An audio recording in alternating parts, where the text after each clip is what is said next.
يا ديمة خير وعطاء ويمام نقاء وسخاء، يا نجما شع فأبهجنا، يا شعلة نور وضاء. يا ديمة خير وعطاء ويمام نقاء وسخاء، يا نجما شع فأبهجنا، يا شعلة نور وضاء. يا ديمة بذل تعطينا، هلت بعطاء تسقينا، أقبلت فأزهرت الدنيا والبشر توالى يحوينا. يا ديمة بذل تعطينا، هلت بعطاء تسقينا. أيها الذين آمنوا اتقوا الله حق تقاته ولا تموتن إلا وأنتم مسلمون. يا أيها الناس اتقوا ربكم الذي خلقكم من نفس واحدة وخلق منها زوجها وبث منهما رجالا كثيرا ونساء واتقوا الله الذي تساءلون به والأرحام إن الله كان عليكم رقيبا. يا أيها الذين آمنوا اتقوا الله وقولوا قولا سديدا يصلح لكم أعمالكم ويغفر لكم ذنوبكم ومن يطع الله ورسوله فقد فاز فوزا عظيما. Summa amma ba'd. Alhamdulillah, segala puji bagi Allah Subhanahu wa taala atas limpahan karunia, rahmat dan nikmat-nikmatnya. Utamanya di saat ini Allah Subhanahu wa taala mengumpulkan kita dalam keadaan sehat, dalam keadaan kita diberi waktu serta kesempatan. Dan yang terpenting adalah kita diberi iman dan diberi nikmat ihsan serta diberi nikmat berada di atas tuntunan Nabi kita Muhammad sallallahu alaihi wasallam. Ini semua nikmat yang tidak bisa terukur dengan nilai, berapapun nilai yang bisa kita uangkan. Nikmat bisa berkumpul dengan teman-teman seiman, nikmat bisa bersama-sama di jalan Allah Subhanahu wa taala, itu nikmat. Maka kata Imam Al-Barbahari rahimahullah, ketika beliau ditanya tentang nikmat-nikmat yang telah beliau dapatkan, maka beliau mengatakan, aku tidak tahu apakah nikmat Islam ataukah nikmat berada di atas sunnah yang membahagiakan diriku. Artinya, ikhwah sekalian yang dimuliakan oleh Allah Subhanahu wa taala, nikmat Allah itu banyak ragamnya. Maka tugas kita adalah bagaimana? Yaitu kita mensyukuri nikmat tersebut. Kita syukuri nikmat itu, kemudian kita jadikan wasilah untuk kita dekat pada Allah Subhanahu wa taala. Tidak ada jalan lain bagi seorang mukmin ketika dia menerima nikmat-nikmat dari Allah kecuali dia harus mengaplikasikan nikmat tersebut dalam rangka untuk lebih dekat pada Allah Subhanahu wa taala. Salam dan salawat untuk Nabi kita yang mulia Rasulullah sallallahu alaihi wasallam, beserta keluarga beliau, para sahabat serta seluruh kaum muslimin yang dengan setia mengamalkan sunnah-sunnah nabinya hingga akhir zaman. Ikhwah sekalian yang dimuliakan oleh Allah Subhanahu wa taala, sebagai hamba Allah Subhanahu wa taala yang hidup di dunia, maka tentu kita akan menghadapi dua hal. Sesuatu yang mengenakkan atau sesuatu yang tidak mengenakkan. Itu pasti.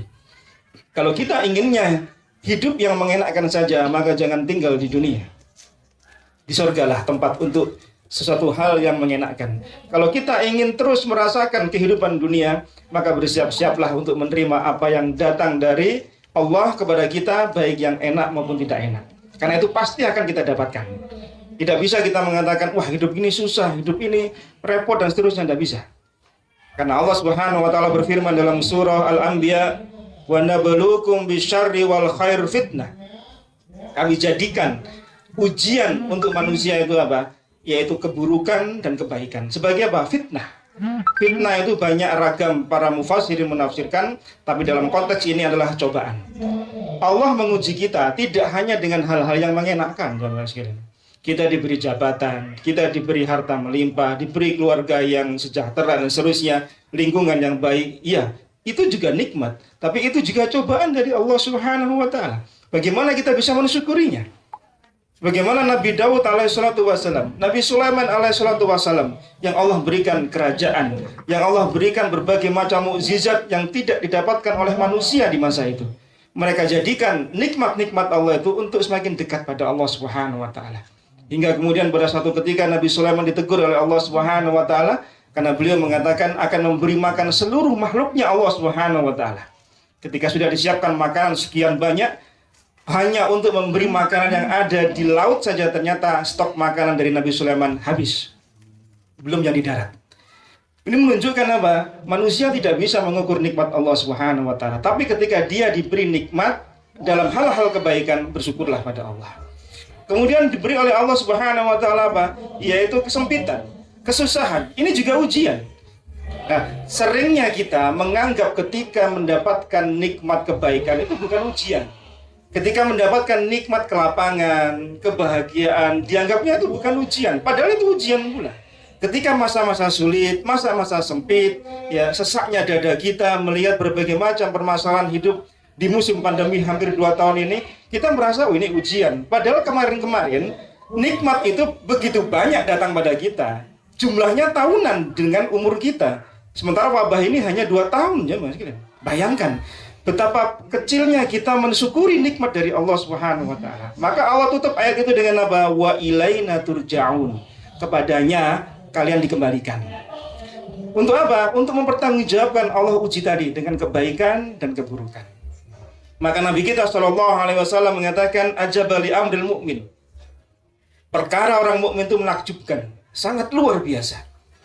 Inna amrohu kullahu khairun wa laisa dzalika li ahadin illa lil mu'min. Semua itu luar biasa, perkaranya orang mukmin semuanya baik dan itu tidak akan terjadi kecuali hanya untuk orang mukmin. Apa kata beliau sallallahu alaihi wasallam? In asobat susarra'u syakara fakana khairul lahu. Jika dia diberi kelapangan, kebahagiaan, kenikmatan, dia bersyukur pada Allah. Syukur itu baik bagi dirinya. Wa in asobathu darra'u sabara fakana khairul lahu. Ketika dia diberi sempit, sesak dadanya, ya sakit, ya kesempitan berbagai macam kehidupannya, sulitnya, rizkinya dan seterusnya bagi manusia, maka dia sabar. Sabar ini baik. Artinya kondisi seorang mukmin itu tidak akan pernah dia merasa stres. Seorang mukmin yang sejati tidak akan pernah stres. Depresi jauh dari kata kamusnya orang mukmin. Karena apa? Ketika dia mendapatkan nikmat dia bersyukur, ketika dia diberi kesempitan dia sabar. Nah, 2 hal ini jemaah sekalian yang menyebabkan orang akan bisa meraih kebahagiaan dari sisi Allah dunia dan akhirat. Kebahagiaan untuk mencapai dunia dan akhirat tidak akan bisa dicapai kecuali orang-orang itu, orang mukmin mengaplikasikan bagaimana sabarnya, bagaimana rasa syukurnya pada Allah Subhanahu wa taala. Maka kemudian sahabat Imran bin Husain radhiyallahu an mengatakan salasun yudrik bihinnal abdu raghaibad dunya wal akhirah. Ada 3 hal yang kalau ini dilakukan maka seorang manusia, seorang hamba akan bisa mencapai kebahagiaan yang akan dia raih dunia akhirat. 3 hal kata Imran bin Husain radhiyallahu anhu, seorang sahabat Nabi sallallahu alaihi wasallam. Ya, beliau merumuskan dari berbagai macam hadis Nabi sallallahu alaihi wasallam, kemudian beliau mengatakan 3 hal tersebut. Apa? As-sabru indal bala, war-ridha bil qada, wad du'a fir raha.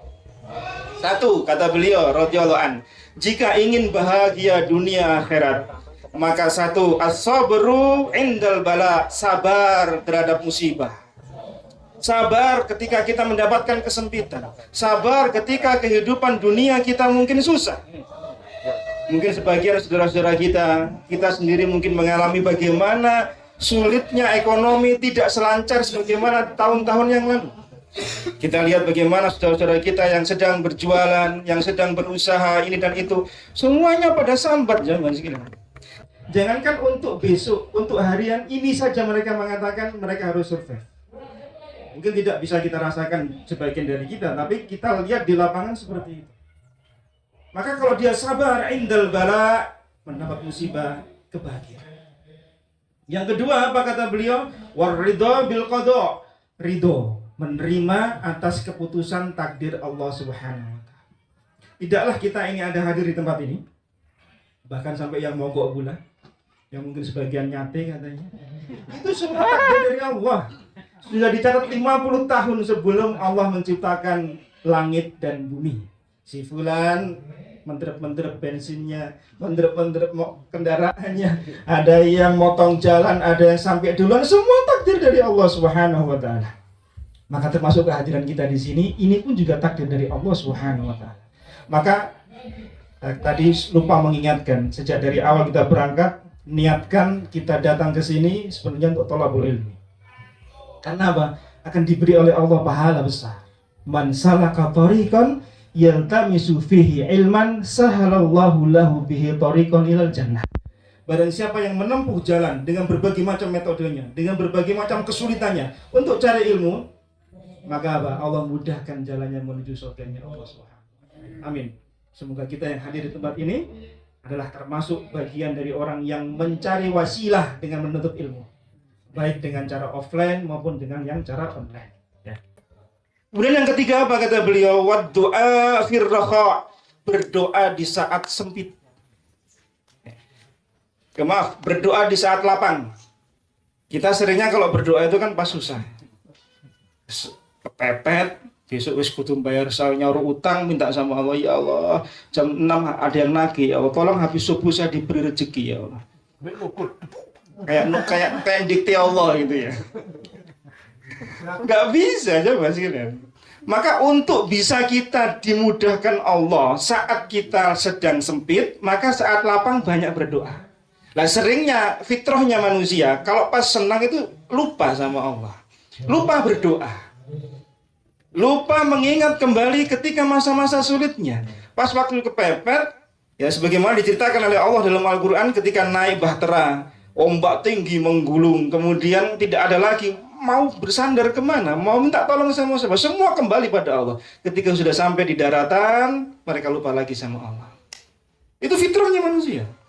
Maka kalau kita ingin Allah melapangkan kita, memudahkan urusan kita saat kita sempit, perbanyak doa ketika lapang. Apa kata Nabi SAW? Man sarrah an yastajibullaha indal sadaid wal karbi fal yuksiru du'a firraha. Barang siapa yang ingin doanya Allah kabulkan di saat dia sempit, di saat dia susah, menderita, perbanyaklah doa, mengingat Allah di saat kita sedang lapang. Ini pengingat untuk kita semua. Ketika kita sedang jaya, ketika kita sedang lapang rezeki kita, ketika kita sedang pekerjaan enak-enak, banyak doa sama Allah. Nanti pas kita susah, sedang terpuruk, Allah akan kabulkan doa-doa kita. Ini yang banyak kita lupakan. Ya, kita seringnya itu ingatnya sama Allah ya pas waktu susah. Ketika giliran kita mendapatkan kenikmatan, lupa sudah. Foya-foya, fitrahnya manusia pengen senang-senang, lupa sama Allah. Ini yang tidak kita kehendaki. Maka kalau kita ingin mendapatkan kebahagiaan dunia dan akhirat, sabar ketika mendapatkan musibah, menerima takdir Allah Subhanahu wa taala. Ingat, takdir Allah itu tidak akan meleset dari diri kita.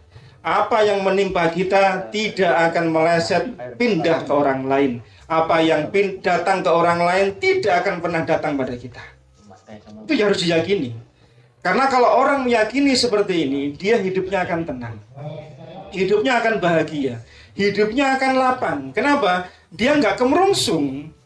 Ketika melihat tetangganya mendapatkan kenikmatan, dia tenang saja. Kenapa? Itu bagian dia, bukan bagian saya.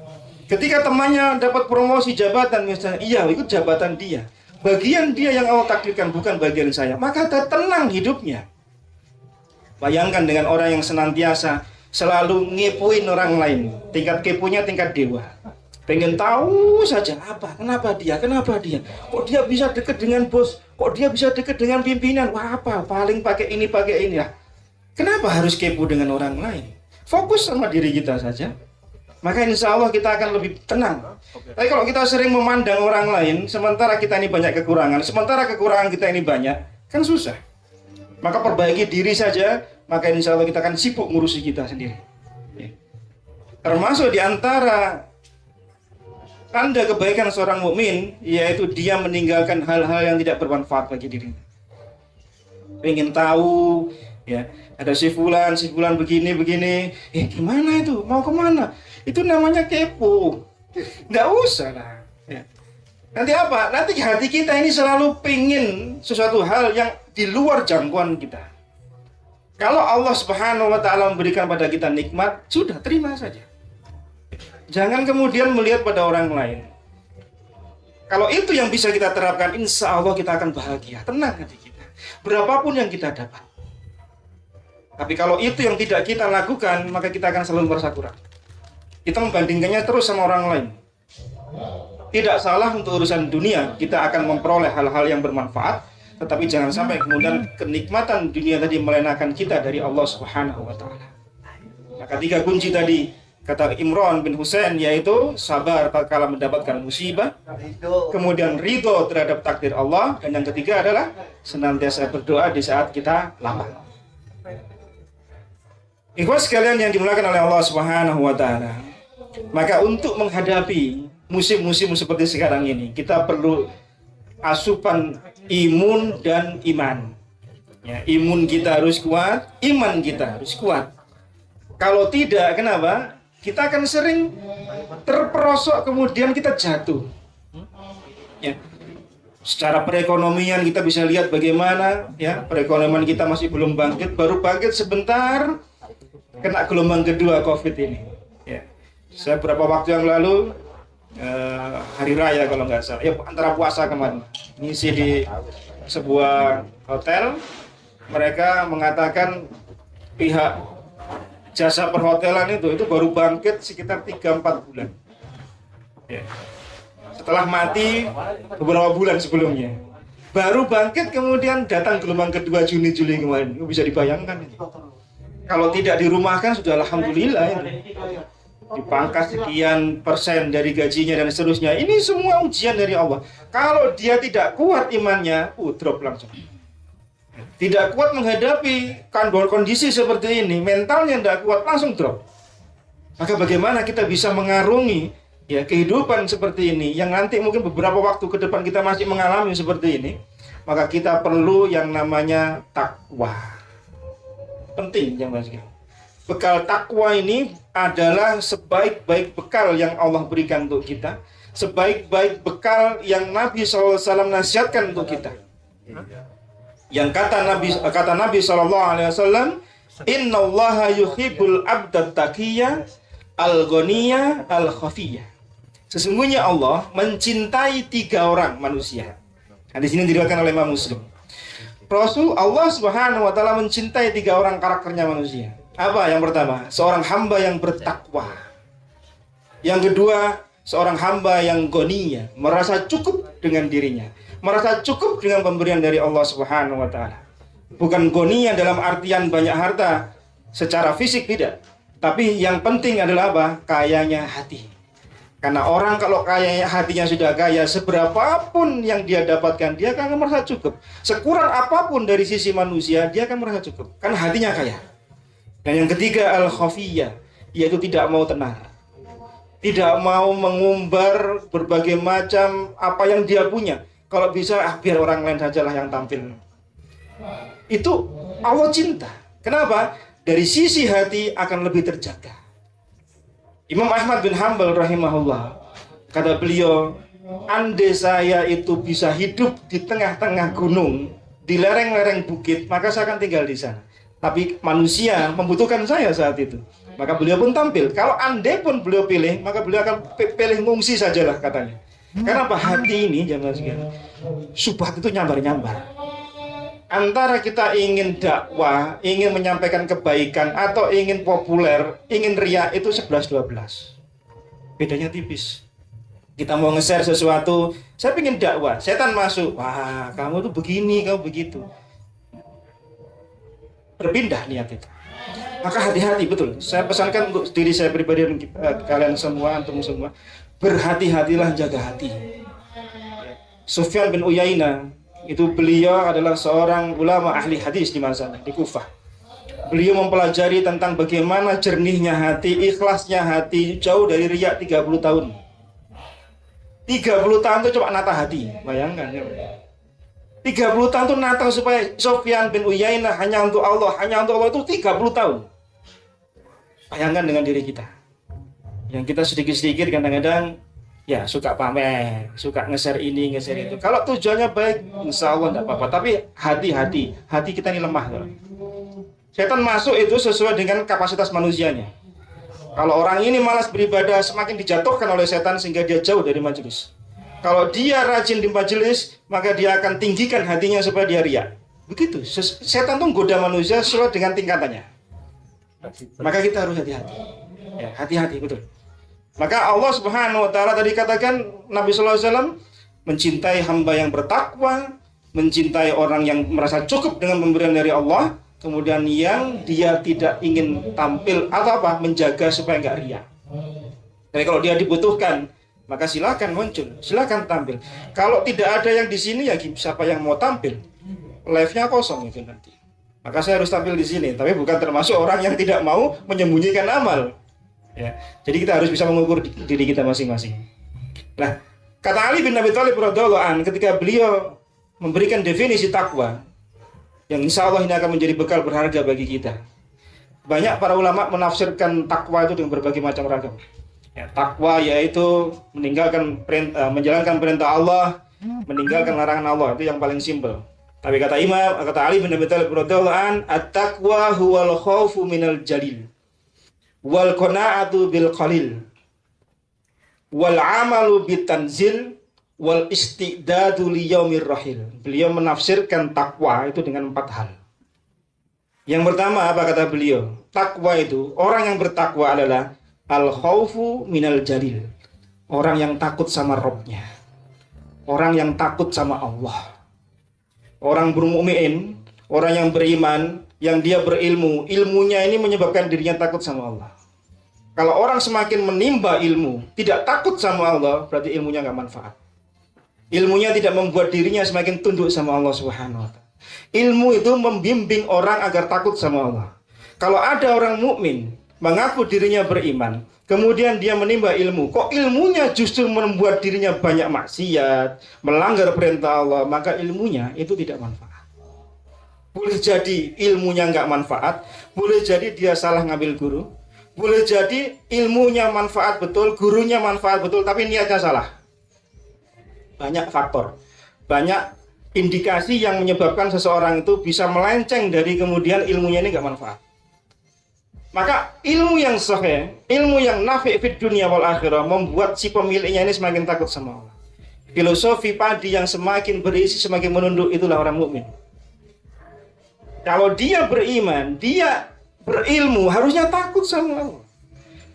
Maka tolabul ilmi seperti sekarang ini dalam rangka kita ini mendekatkan diri pada Allah untuk semakin takut pada Allah. Para ulama dipuji oleh Allah dalam Al-Quran, dipuji oleh Nabi SAW dalam hadis-hadisnya. Kenapa? Karena mereka pembawa risalah dari Allah, pembawa risalahnya penerus Nabi, karena mereka semakin takut pada Allah. Nabi SAW adalah orang yang paling takut sama Allah. Nabi SAW adalah orang yang paling bertakwa sama Allah. Pernah datang 3 orang sahabat di rumah istri Nabi SAW, kemudian bertanya, bagaimana ibadahnya Nabi SAW? Kata istri Nabi begini dan begitu. Maka 3 orang ini mengatakan, wah biasa-biasa saja bagi kami. Kami gak ada apa-apanya dibanding Nabi SAW. Maka yang satu mengatakan, kalau gitu saya tak puasa terus, tidak pernah berbuka. Yang satu mengatakan, saya akan sholat malam terus, gak pernah tidur. Yang satu, kalau saya menikah nanti saya ribet ngurus istri. Nanti gak fokus ibadah, saya tak bujang terus sepanjang masa. Nabi mendengar ini marah. Siapa yang mengatakan tadi? Saya sholat malam, ya saya tidur.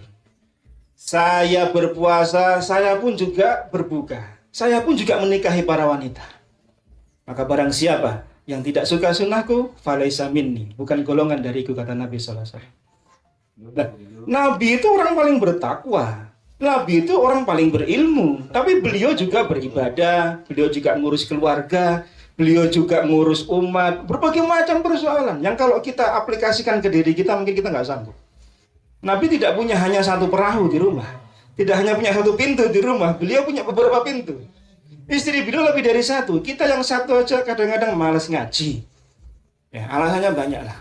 Ya, ngurus ini, ngurus, padahal yang diurus cuma satu istri.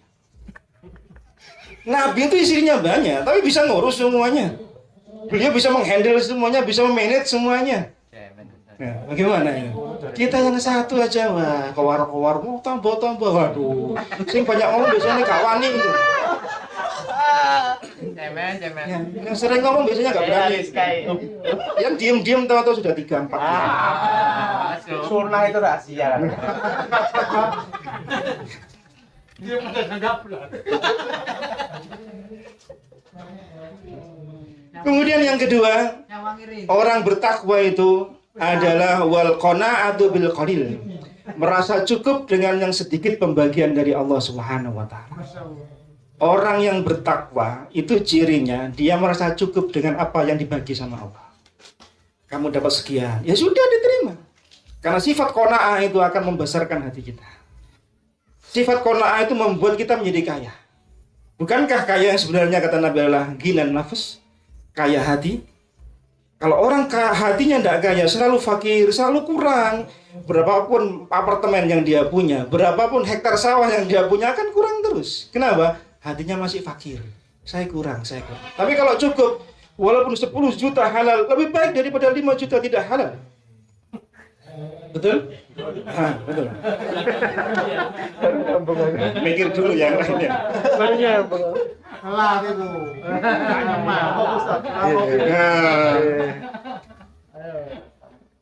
Itu orang akan merasa cukup dengan pemberian dari Allah. Maka orang mukmin itu, orang bertakwa itu tidak akan merungsung untuk urusan dunia.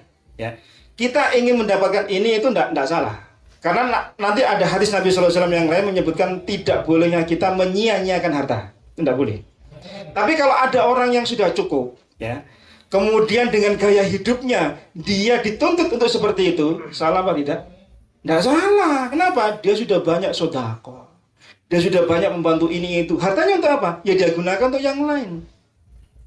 Tapi kalau orang hartanya tidak cukup, kemudian dia menyia-nyiakan harta, itu yang salah. Lebih besar daripada pasak daripada tiangnya. Ya, ujung-ujungnya apa kemudian? Ya, mohon maaf, gali lubang sana, gali lubang sini. Itu yang tidak dikehendaki. Ya, berhutang itu hanya sebatas kebutuhan mendesak, bukan lifestyle, bukan gaya hidup. Ya. Tapi kalau gaya hidup yang dipakai, kita akan selalu merasa kurang. Tetangga datangkan kulkas 2 pintu, kita ribet pengen datangkan kulkas 4 pintu. Kayak sok melebu. Ya. Tetangga datangkan mobil baru, jantungnya kumat. Tetangga bongkar rumahnya, meninggal dunia dia. Apes tenan. Kenapa? Kamu merungsung untuk urusan dunia. Tapi kalau dia sudah cukup, kemudian dia banyak kiprahnya dalam umat, memberikan banyak santunan, memberikan ini, kemudian dia, saya juga punya uang kok, saya gunakan ini. Nggak salah juga sih. Nggak salah. Ulama-ulama kita banyak yang kaya kok. Tapi kekayaan mereka kalau kalau dinisab, justru mereka tidak keluar zakat. Abdullah ibn Mubarak itu selain seorang ulama ahli hadis, beliau pedagang. Setiap tahun beliau memberangkatkan haji sekian puluh orang, memberikan santunan sekian puluh ribu dirham. Tapi setiap kali jatuh nisab hitungan zakatnya, selalu beliau tidak pernah kena zakat. Heran itu para jamaahnya. Gimana saya? Antum sering nyumbang sana, nyumbang sini, giliran di ini hitung, kok mesti nggak sampai nisab? Iya, hartanya ketika dihitung habis. Salurkan semua. Subhanallah. Jadi nggak apa-apa. Seorang muslim memiliki ghiro, memiliki semangat untuk kemudian dia cukup, nggak apa-apa. Karena harta itu banyak manfaatnya. Harta di tangan orang bertakwa itu berkah. Harta di tangan orang beriman itu jadi kebaikan. Tapi harta di tangan orang yang fajir, orang yang banyak dosanya, jadi malapetaka. Maka Islam tidak melarang orang kaya, enggak. Jangan salah paham. Islam tidak melarang orang memiliki harta lebih, enggak. Tapi ingat, yang punya harta ada bagian fakir miskin, ada bagian orang du'afa dan seterusnya. Nah, kalau merasa imannya lemah, maka jangan punya harta banyak-banyak. Karena apa? Hisabnya nanti panjang. Jangan dikira harta banyak itu kemudian menyebabkan dia lebih gampang masuk surga. Enggak. Hisabnya juga panjang. Kata Nabi SAW, orang kaya dari kalangan muhajirin dengan orang fakir dari kalangan muhajirin, sahabat ini, itu jaraknya masuk surga 500 tahun. Orang miskin dari kalangan muhajirin lebih dulu masuk surga, 500 tahun kemudian baru orang kaya dari kalangan muhajirin. Kita bukan muhajirin, Ansor juga bukan. Wong sido topo iyo. Perembangan. Wong gimana? Wong Pandaan. Bukan sahabat Nabi sallallahu alaihi wasallam. Maka hati-hati, ya. Hati-hati. Tapi jangan kemudian a priori, Islam nggak boleh kan? Enggak, salah. Islam memotivasi orang untuk kemudian berkarya, menghasilkan rezeki, kemudian bisa digunakan untuk, bukankah banyak amal-amal yang basicnya adalah harta? Sedekah, zakat, naik haji, umroh, jihad fisabilillah, itu semua harta loh basicnya. Dari mana kita bisa melakukan itu semua kalau nggak punya harta? Ya. Kemudian yang ketiga kata Nabi sallallahu alaihi wasallam, kata Ali bin Abi Thalib, orang bertakwa itu wal amalu bitanzil. Beramal dengan apa yang datang dari Allah Subhanahu wa taala. Beramal sesuai dengan Quran dan sunnah. Itu orang bertakwa. Jadi nggak boleh kalau beramal itu dengan akal pikiran sendiri. Wah, yang penting kan baik. Nah, kadarnya, tolok ukurnya Quran dan Sunnah dengan pemahaman para sahabat Nabi SAW yang sahih. Kalau itu tidak dilakukan, semua orang bebas akan mengutarakan pemahamannya. Semua orang bebas membawa Quran dan hadis dengan pemahaman sendiri-sendiri. Ada 10 orang bawa Quran dan hadis, ada 11 pendapat. Kenapa? Karena semua orang mengemukakan apa yang dia inginkan. Tapi kalau bersatu di atas pemahaman salafus saleh, para sahabat Nabi sallallahu alaihi wasallam, maka akan satu jalan. Walaupun orangnya beraneka ragam. Dan yang keempat, wal istidadu li yaumir rahil. Orang bertakwa itu mempersiapkan diri untuk bekal perjalanan setelah kematian. Jadi dengan bekal apa? Takutnya sama Allah, dengan bekal dia qanaah dengan hartanya, dengan bekal dia berjalan di atas Quran dan Sunnah, maka dia persiapkan untuk kematian yang akan datang. Jadi orang bertakwa itu, dia harus siap-siap. Bagaimana kita akan datang ke sini tadi? Kita sudah siap-siap tadi malam. Ada yang nginep di dekat-dekat sini, ada yang sudah persiapan sehingga kemudian melihat teman-temannya dikira sudah pada pergi semua, ternyata pergi sendirian dan nyampe di luar lebih dari sini. Karena semua persiapan. Kalau nggak ada persiapan nggak nyampe ke sini. Orang bertakwa pun juga demikian, perlu persiapan. Apa persiapannya? Iman, amal soleh. Mudah-mudahan ini adalah langkah kita untuk berbekal di hadapan Allah Subhanahu wa taala. Kita mau pergi keluar kota, butuh bekal, pakaian, oleh-oleh, nyampe nanti ke rumah demikian. Apalagi kita bekal akhirat. Akhirat itu panjang. Abadan, abadi. Yang kita tidak tahu jalannya kecuali masuk surga atau nerakanya Allah Subhanahu. Tidak ada jalan ketiga. Ini adalah penafsiran dari Ali bin Abi Thalib radhiyallahu anhu terkait dengan masalah takwa yang ini menjadi bekal kita untuk menghadapi masa-masa pandemi seperti sekarang ini. Seorang muslim itu harus tangguh, ya Mas. Seorang muslim itu nggak boleh cengeng. Dia ditempa berbagai macam ujian, tetap berjalan. Maka Nabi memuji 3 kurun terbaik itu. Apa? Khairun nasi qarni, summa ladina yalunahum, summa ladina yalunahum. Sebaik-baik umat adalah manusia yang hidup sejaman denganku. Para sahabat. Summa ladina yalunahum. Setelahnya yaitu para tabi'in. Summa ladina yalunahum, yaitu para tabi'ut. Kenapa? Mereka sudah teruji dari sisi kesabarannya, sisi bagaimana mendakwahkan Islam ini, sisi bagaimana ketakwaannya pada Allah. Mereka sudah teruji. Baru kemudian setelah masa itu mulai banyak penurunan kualitas. Walaupun setiap 100 tahun ada seorang mujadid, ada pembaharu, itu betul. Tapi semakin kurun itu jauh dari masanya Nabi, kurun itu secara umum semakin lebih buruk daripada zamannya Nabi SAW. Karena Nabi SAW bersabda, orang yang berjumpa dengan hari kiamat adalah seburuk-buruk makhluk. Artinya kurun itu kan semakin turun kualitasnya. Tetapi dalam satu kurun itu ada orang-orang pilihan. Ada orang-orang yang bisa memajukan Islam. Ada orang-orang yang tangguh. Kita berharap kita lah orang-orang yang tangguh di antaranya. Maka jangan kemudian ketika masa seperti ini kita terpuruk. Semakin bahasa Jawanya ngelokro gitu ya. Enggak, harus bangkit ya Mas. Maka slogan Indonesia tangguh, Indonesia tumbuh itu ya betul juga. Ya.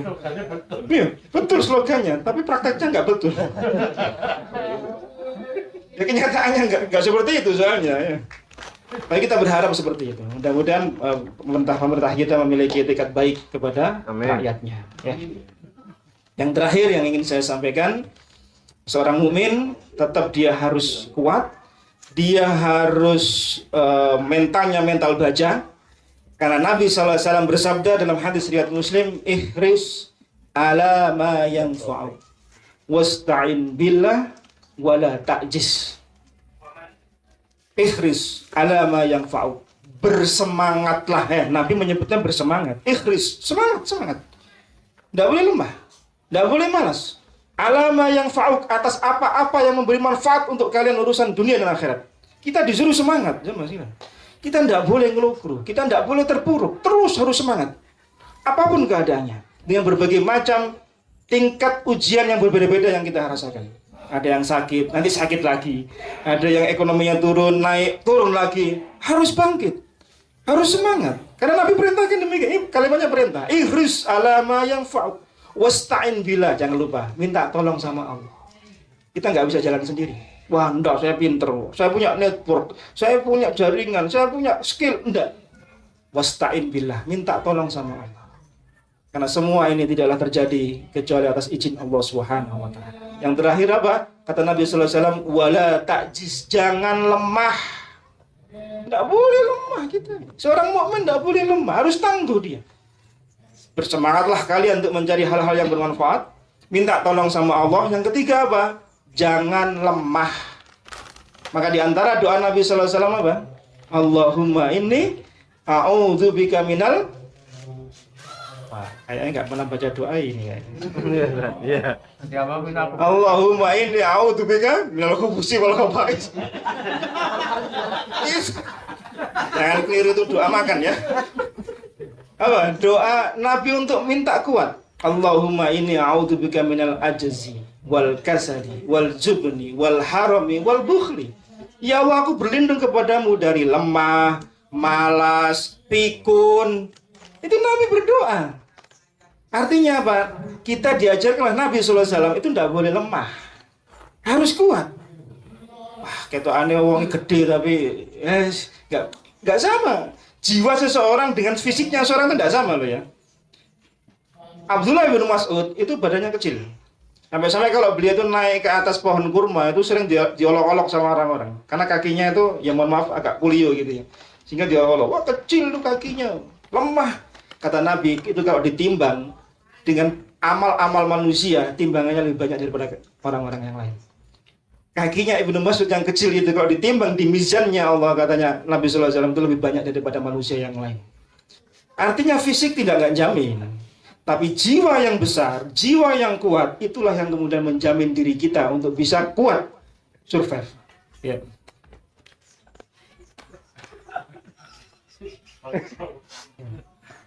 Jadi mau badannya gede gitu, gak jamin naik motor kuat gitu. Tapi motornya berbebet itu. Motornya yang nggak kuat. Motornya nggak kuat. Bukan salah motornya, tak salah yang nendang. Motornya sih kuat, wongnya luwe. Lanjut Ustaz. Masya Allah. Ya. Jadi menjadi seorang muslim, orang mukmin di masa seperti sekarang ini kita harus tangguh, kita harus kuat. Salah satunya adalah kita saling menguatkan di antara kita. Kita harus saling bantu ya Mas. Bukankah muslim yang satu dengan muslim yang adalah bersaudara? Maka kalau ada kebutuhan saudara kita, kekurangan saudara kita, siapa yang mampu, cukupi, bantu. Barang siapa yang membantu urusan kesusahan seorang mukmin, maka Allah akan bebaskan dia dari kesulitan dunia dan akhirat. Satu. Nah kalau yang dibantu sekian banyak orang, berapa kesulitan yang Allah bebaskan dari kita dari kesulitan di akhirat nanti? Banyak jamaah ini.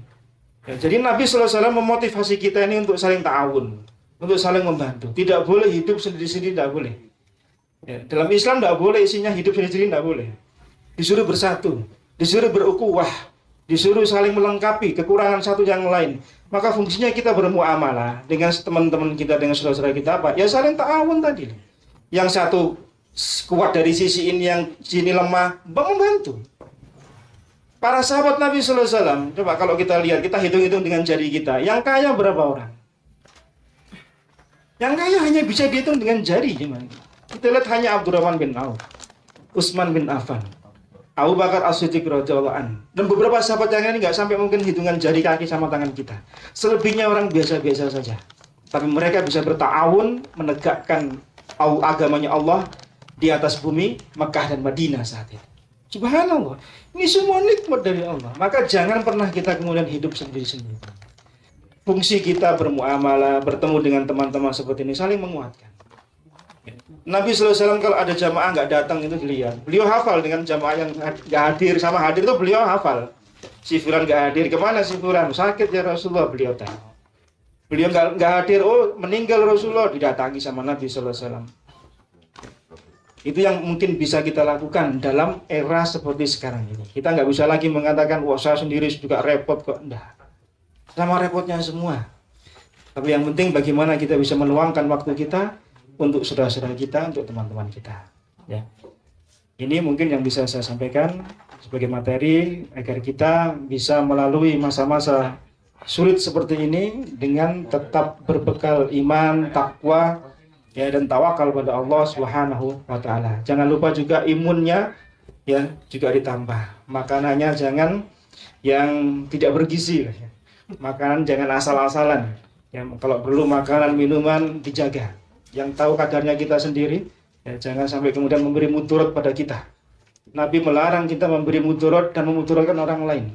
Makan makanan yang sehat, yang bergizi, minum juga demikian. Ya, ini semua adalah ketentuan dari Allah yang semoga musim pandemi seperti sekarang ini bisa kita lalui dengan kesabaran dan mengharap pahala di sisi Allah Subhanahu wa taala. Jangan mengeluh. Kalau mengeluh antum rugi. Ya. Kita mengeluh, aduh ya Allah kok gini-gini PPKM bolak-balik diperpanjang, mengeluh lagi. Enggak ada manfaatnya. Ya, sabar saja. Perpanjang terus enggak habis-habis penalti enggak apa-apa. Ya perpanjangan waktu kan 2 kali 15. Ya, selesai penalti. Terakhir undian koin. Terakhir kesepakatan bersama aja. Ini yang bisa kita sampaikan, mudah-mudahan menjadi bekal antum semua ya dalam menghadapi musim pandemi seperti sekarang ini atau musim-musim yang lainnya. Karena wabah yang kita hadapi ini mungkin tidak sedahsyat wabah-wabah di masa musimnya Ibnu Hajar Al-Asqalani, di musim wabah-wabah yang dahulu. Yang angin itu bertiup itu sampai mematikan pohon, mematikan binatang-binatang ternak. Anginnya bertiup, warnanya hitam. Ya, di tahun kesekian Hijriah itu pernah terjadi di daerah Jazirah Arab sana. Itu luar biasa. Mungkin kita belum mengalami, udara kita masih bersih, masih bisa kita hirup, apalagi di pohon-pohon seperti sekarang ini. Tapi di musim waktu itu, masya Allah, kita hirup mati langsung. Ini mungkin masih lebih ringan lah, walaupun sebagian orang menganggapnya lebih berat daripada yang lain. Karena fitnah itu kata Nabi Sallallahu Alaihi Wasallam itu sebagaimana anyaman tikar, saling menjalin. Ketika diberi musibah sekarang, terus di musibah datang berikutnya, dia mengatakan ketika besoknya, yang ini lebih dahsyat daripada kemarin. Padahal yang kemarin ketika dia rasakan itu sudah dahsyat. Datang berikutnya pada hari berikutnya, dia mengatakan demikian seterusnya, sampai kemudian Allah menutup dia. Itu termasuk tanda-tanda akhir zaman. Jadi fitnah itu, musibah itu terus semakin keras sampai di akhirnya. Jadi orang merasakan sekarang ini lebih ringan. Kenapa? Yang kemarin itu begitu dok. Begitu seterusnya. Ya. Demikian yang bisa saya sampaikan, mudah-mudahan bermanfaat. Silakan jika ada yang ingin ditanyakan. Allahu a'lam. أزهرت الدنيا والبشر توالى يحوي يا ديمة خير وعطاء ويمام نقاء وسخاء يا نجما شع فأبهجنا يا شعلة نور وضاء يا ديمة خير وعطاء ويمام نقاء وسخاء يا نجما شع فأبهجنا يا شعلة نور وضاء بالخير رويت الأجيال وبه أحييت الآمال فشدت كل الدنيا فرحا زهرا نينا غصنا مالا بالخير رويت الأجيال وبه